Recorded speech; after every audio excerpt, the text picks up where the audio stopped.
We're making a chicken pot pie and chicken stew. So I decided to get chicken thighs because chicken thighs are going to give you your biggest bang for your buck, where there's a lot more meat versus getting other meat. And also, I don't really care for white meat, even though it's going to be in a pressure cooker. So it's, like I said, it's pretty good bang for your buck. I'll get a lot more meat in here. I probably only need one package rather than get 2 packages. So let's get this chicken cleaned up and let's get started. As far as seasonings are concerned, these are your basics.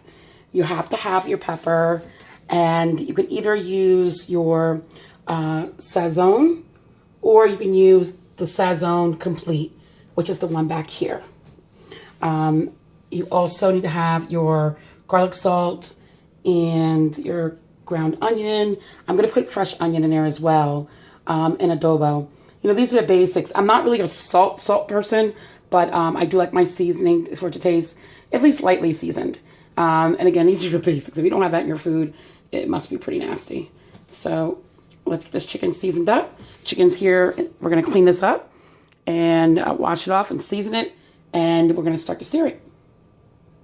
And we're back. So now this time I've already cleaned and seasoned my chicken. I did start chopping some onion last night. So what you see here is the another onion, 6 potatoes, some celery, and I already got the baby carrots. I mean, who wants to cut them? As a backup, you always should have a bag of mixed vegetables. And here's the Power Chopper XL. So I'm going to chop these up. Didn't have a lot of luck yesterday with chopping up the onions. As you can see, kind of did an okay job, but really I probably could have used my cut it better with a knife. But with this pain in my hand, I need to kind of like, the chopper would really help out a lot if it works. So I'm going to chop this up, and then we're going to plug this in. As you see, the plug is waiting for me to plug it in. And then we're going to start to do the searing. So yesterday I didn't have good success with the Power Chopper, but I'm going to try again. So I just put a little bit of celery in here, and here's the end of it. You're supposed to just put it on, turn it, and then start to just hit it. Again, this didn't work too good last night. Last night, this didn't work too good with doing the onions, but we're going to try now. Put the celery in. You're going to see if this will work. Let's take this off. I don't know, guys. Not feeling too confident. Just put this down for a second. Yeah, it's still stuck on the bottom. So I'm better off just chopping it. This Chopper XL hasn't really been working that well for me. So I won't be using this going forward. And we're all chopped up here. We have the onions that are done. And I had to end up hand chopping those. And the potatoes are done. The celery's done. Carrots done. And then we have a bag of mixed vegetables. Now, I want to talk to you about something that's like a lifesaver. And I don't care about any other soy sauce. Nothing beats the Chinese food soy sauces. Call me ghetto if you want to. They are superb. There's just something extra about them. I don't know what they do. But anytime you get Chinese food, get a couple of these extra packets. Save them. They come in handy to make the best of the best gravies. So now we're going to get ready to go in the infamous searing of the chicken, which I keep on talking about, we haven't done yet. So we're going to get the olive oil, and we're going to start that. Okay, I had to read the book to see how to plug it in. That's how, a little bit slow here. So the cord is a short cord, and it says to reduce the risk of tripping on a longer cord. So that's good. So right now I'm going to plug it in. If I can roll it towards me. Give me a second.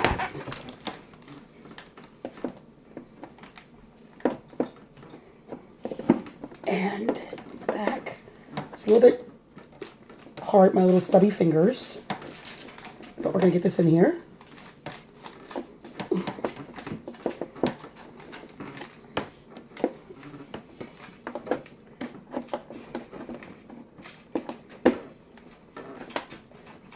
Really?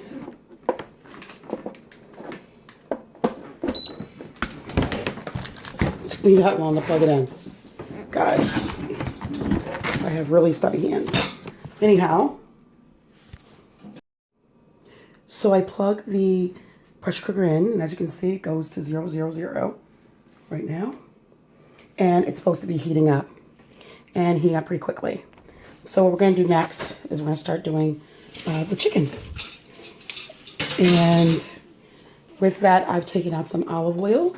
Let's use some olive oil, extra virgin olive oil. I'm going to let this start to heat up a little bit. And I think I'm supposed to put chicken heat.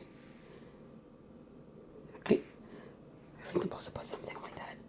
Yeah, this is not getting hot. I think I'm supposed to hit that.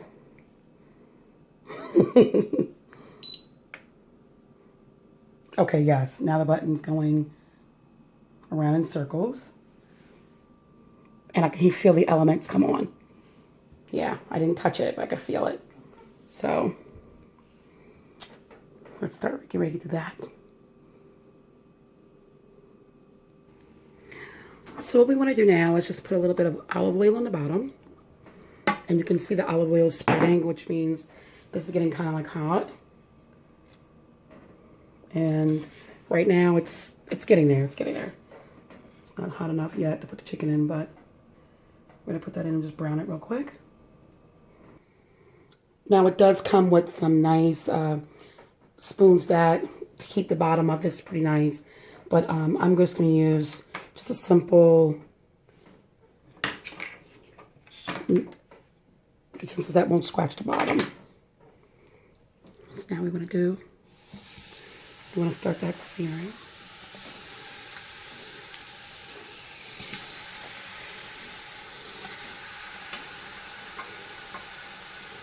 Just get brown a couple pieces.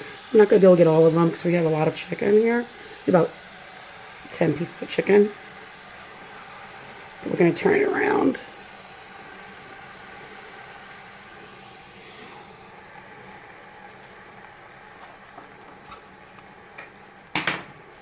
Okay.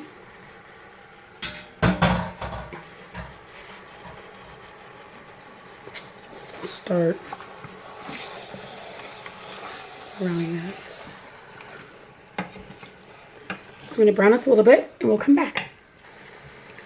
So I'm still here browning it, and let me tell you, I know it's raw chicken, but it smells good already. Ugh, it's going to be so good. I can't wait to try this out. So we just want to get this browned up, and then we're going to add our other lovely ingredients. I think I might even add one of my packets right now, my infamous soy sauce.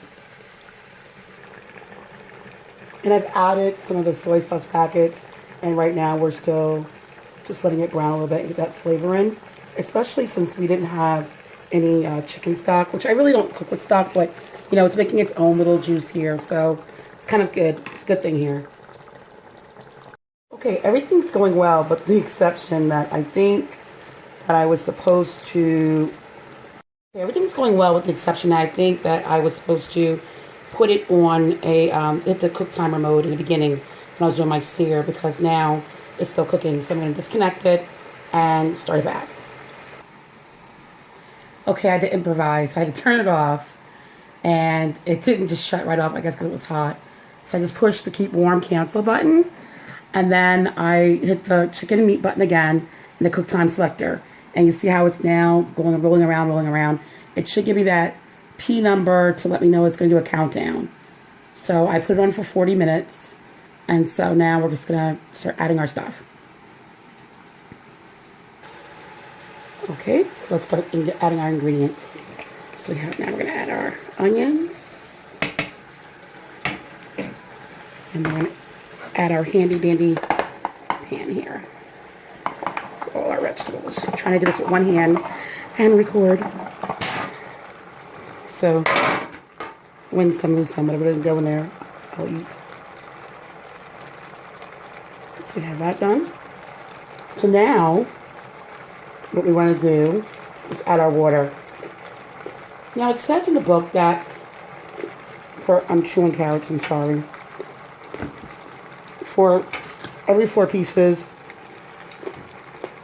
I'm so sorry. What we're going to do is add water to it. So I'm just going to add the water now.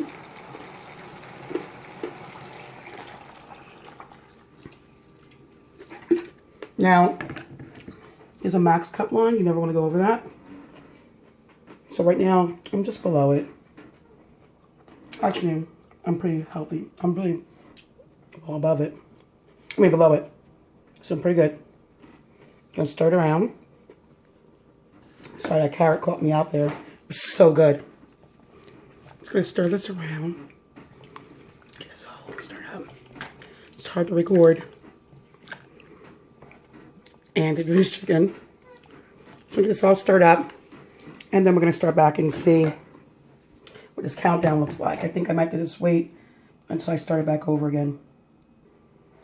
So we've got the chicken all stirred up here now, and what we're going to do now is put the lid on, and I don't see where it started this again. I'll push the button, but I might be doing something wrong.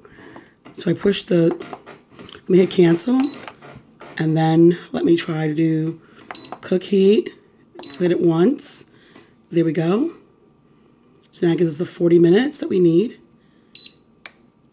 And it's supposed to be building pressure, I guess. So now let's get this top on. Okay, so now I just put this on lock on this side, if you can see. And then the next thing to do is to make sure that the dial here is lined up where you see this is in pressure mode. This is release mode, this is pressure mode. So long as this dial is hooked up here, that should be in pressure mode. Okay, here's what I was worried about, and I looked in the book. How long does it take for the unit to reach full pressure and for the cook time clock to start a countdown? Up to 17 minutes. I guess you need to prepare for that. So when I was doing that before, it was okay. That was searing, and I had it like that. I could have put the lid on and went into pressure mode. I didn't realize it, so I have to let it build back up again. So we're sitting here waiting, and that will add to the 40-minute cook time that I have. So, guys, I think it's about to start building steams. I heard it making some crazy noises. Why to get up and move. It's been about 10 minutes. I can hear it, though, if you listen carefully. Hear that? That's a steam building up. So I'm sure it's going to start doing a countdown soon. Okay, guys, that took like a half an hour for the build pressure. So now you see the countdown, and it's at 24 minutes. So we're going to let the pressure build and let this go, and we'll see how it tastes. Okay, we're back. It's about 45 minutes later. So in all, it took me about an hour, hour and a half with prepping and the pressure building up. I shouldn't have turned it off when it was searing. I just should have put it into pressure mode. So it did beep, and now it's at 00. There was a countdown, the clock. So now what I'm supposed to do, which I don't think I did do, is to put it into steam mode. Ooh, I move my hand. Ooh, guys, there we go. That's the steam mode. I think I wasn't doing it right. So when that steam finishes, then we will open it up and see what we got. Okay, all the steam is out now. So supposedly, when you let all the steam out, it automatically puts it in unlock. Looks locked to me. It's supposed to unlock automatically. Don't know about that. Let's see. Maybe it's not. Oh, open. It does let you open it. All right. So here we go. This is what it looks like. So now, what we want to do is we want to look at how the quality of this chicken. And we also want to see, oh, look at that. It is breaking apart. Just me touching it, it's falling off. So this is great. So we're going to thicken this up. So I'm going to stir this, let this chicken is falling apart, which is great. And then we're going to thicken it up and put it into the pot pie. And also keep half of it as a stew. Okay, so we'll see you in a couple minutes. Crust. I'm going to take the pie crust and make 2 meals out of this. I'm going to make a chicken pot pie and a chicken stew. So these are the ShopRite brand. I really want the Pillsbury brand, but Pillsbury brand was $3.49. ShopRite was $1.49. So right now I also have to thicken up this because as you can see, it's a very like a brothy kind of chicken stew, and I like it thicker.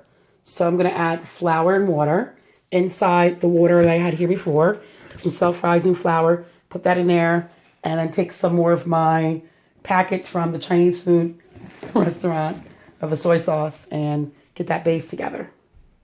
I've put this back to on chicken mode so that I can get it to cook. I'm going to cook on top of it. And what I did in here, I'm going to mix it a little bit better, was I took that extra water I had, I added some self-rising flour and my soy sauce packet, my whisk, and I created a thickener. Now I've seen on some sites where people say they use potato flakes, but I never used that before. So don't worry if it's still a little clunky with the flour, because you can always whisk it out. Okay, so added that. Now I'm just going to stir that, start getting that thicker. You can see the sauce starting to get thick already and take shape and take form. We're going to add more, and we're going to stir it out. And as it boils and you stir, the flour will settle. I probably could get a better job of whisking it, but for now, this is good. So we're going to come back, let this cook a little, boil a little, and get this flour out, and then we'll make our pie shell. Okay, so right now we already add the flour to it, and as you can see, it's nice and thickened. It's good. Teresa here. Hi, Teresa. Oh, look crazy, Mom. And she's gonna make the pie crust, and we're gonna show that. Hey guys, so we're here. Okay, guys, so that's stewing. We did the bottom layer for the pie crust right now, and we're going to fill it and then put the top part on. So now we filled the pan up with the bottom of the pie crust and filled it with the chicken stew. Now we're gonna put the top layer on. Okay, and now we have the top of the shell for the pie crust done. So we're gonna put it in the oven at 425 until golden brown, and that's it. Okay, and here we go. The pie crust topping is done. We're gonna put it on 425 until golden brown in the oven, and that's it. We'll take a picture when it's done. Okay, so the pot pie is out of the oven, and we already ate our beef stew over rice, so I didn't cook it all the way. As you can see, it's still a little light. So tomorrow we just pop it in for a little bit and heat it up and let it get browned. And that's it. So we're all done. Pressure cooker XL.